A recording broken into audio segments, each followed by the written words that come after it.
Today is a day of remembrance for the nearly 3,000 lives lost in the 9/11 terrorist attacks 23 years ago. Hundreds of Minnesotans chose to give back to their communities today as a way to pay tribute to the fallen. Governor Tim Walz was in town and joined them. Caroline Cummings reports.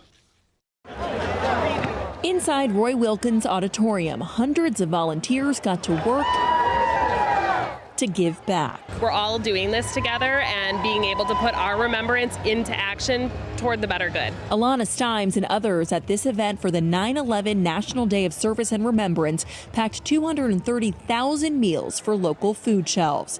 23 years since the terrorist attacks shocked the country and left a nation in mourning. Oh, beautiful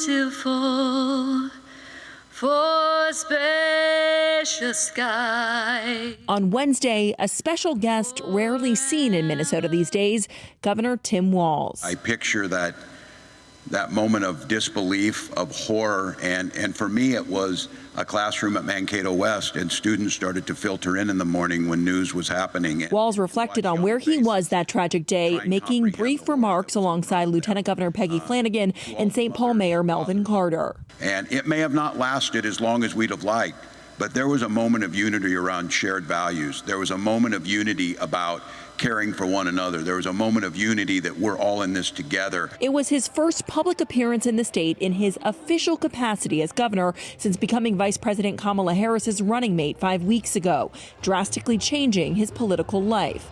But Wednesday is about putting politics aside. But by Thursday, though, he's back on the campaign trail with stops this week in the electoral battleground states of Michigan and Wisconsin. Caroline Cummings, WCCO News. Of the nearly 3,000 people who died in the attacks, 4 were from Minnesota. Gordy Amith Jr. and Gary Keckler were inside the Twin Towers.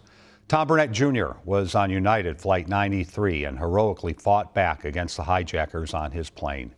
Master Sergeant Max Bilkey died at the Pentagon.